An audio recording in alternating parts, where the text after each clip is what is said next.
Welcome to the first round playoff predictions for the Western Conference. If you missed my Eastern Conference video, the link's down here. Alright, without further ado, let's get right to it.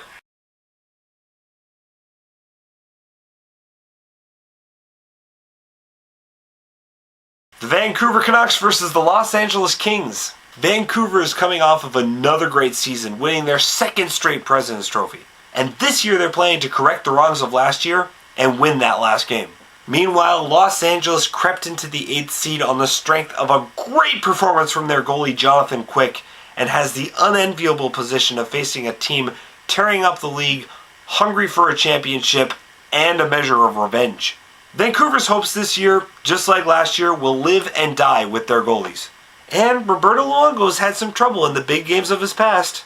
But luckily for him and the Vancouver residents that tend to get a little murdery when he plays less than stellar, Corey Schneider's been seeing regular action in the regular season, and there's no reason to think that won't continue in the playoffs. In fact, Schneider's put together a better statistical season than Luongo, posting a save percentage of .937 and a 1.96 goals against average in 33 games. That's almost half a season. Of course, lots of questions still remain. Can Luongo step it up this year? How will Corey Schneider handle the pressure?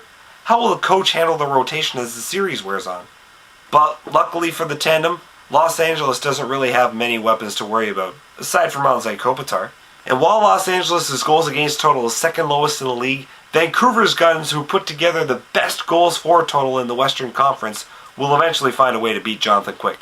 This will be a low-scoring, stingy affair with some potential for an upset, but I think Vancouver pulls it out in 7 games.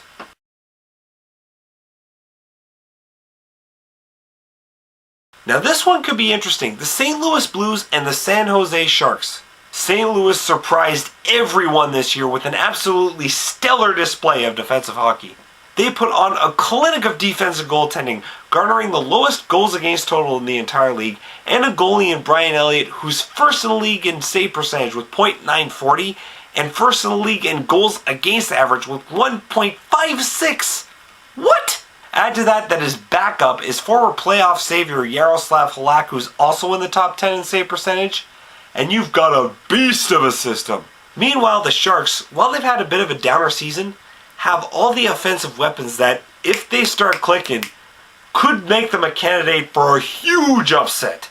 Joe Thornton, Patrick Marleau, Logan Couture, Joe Pavelski, Danny Boyle, the list just keeps going.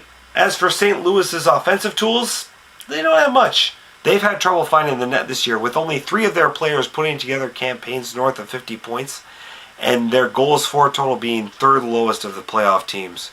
However, as I've said before, goaltending is huge in the playoffs, and having the best goalie in the league puts you in good standing heading into the postseason. Antti Niemi has put together a respectable season backstopping San Jose, but he's no Brian Elliott. Add to that the Sharks have a history of putting together poor playoff performances, and suddenly things don't look so good in California. St. Louis takes another low-scoring series in 6 games.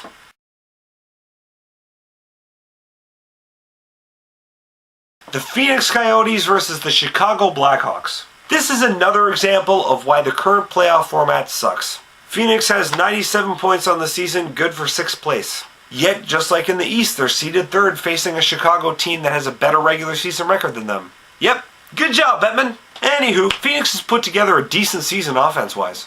Ray Whitney has surprised everyone, rediscovering his youth at age 39 and putting together 77 points for the Desert Dogs. Add to that Radim Verbata and Shane Doan having decent offensive numbers, and you'll win a few games. But when you compare them with Chicago's arsenal, well, you can't say enough about Chicago's weaponry. Marian Hossa, Patrick Sharp, Patrick Kane, Johnny Taves, Brent Seabrook, Duncan Keith. Former Leaf Victor Stahlberg is also emerging as a decent offensive threat, finishing 5th in scoring on a pretty stacked team with 43 points. The real question mark for Chicago is their goaltending. Corey Crawford has put together a decent season with a save percentage of .903 over 57 games, but Mike Smith in Phoenix has a .930 save percentage over 67 games. What? If there is one thing that Chicago can do very well, it's score goals. They have the 2nd highest goals for total in the Western Conference with 248. Phoenix, not so much. Their goals for total is 204. Yeah. Goaltending is huge, but eventually a group as talented as Chicago will start putting them in. It'll be yet another stingy series, but in the end, Chicago will pull it out in 7 games.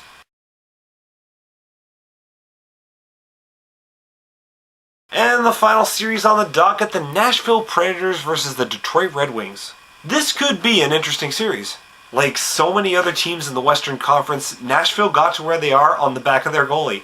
Pekka Rinne is an absolute beast of a netminder, one of the most underrated goalies in the league. Because he may not be top 5 in save percentage, he may not be top 5 in goals against, but he gets results. He is first in the league in wins with 43, has put together a save percentage of .923, and has been an absolute workhorse playing 73 games. 73! It boggles the mind. And what does he have to work with on the other side? 3 players with 50-point campaigns.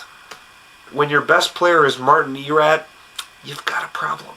So yeah, forget the Nashville Predators. They might as well be named the Nashville Pekkas. Because it's pretty much solely on the strength of Pekka Rinne that Nashville got their 4th seeding. Meanwhile, the Red Wings, while they haven't played up to their potential this season, has a lineup filled with playoff warriors. If you make the playoffs, you don't want to be facing the likes of Datsuk, Zetterberg, Franzen, Kronwall, Lidstrom. I could do this all day. I'm really unsure of which way to go in this one. Because yes, Detroit has a team that's stacked when it comes to playoff time, but they've had a bit of a slow year. And hey, Pekka Rinne clearly wins the goaltending battle over Jimmy Howard. But who does Nashville have on offense? Goaltending is huge in a playoff series, but in the end, I can't root for a one-dimensional team. You need to be able to score some of your own as well as keep the other guys out, and Jimmy Howard's no slouch in Detroit, despite being not as good as Pekka. I think Detroit will eventually manage to turn it on, like they always seem to do in the playoffs. They just need to figure out a way to solve Rinne first. Detroit wins in 7 games.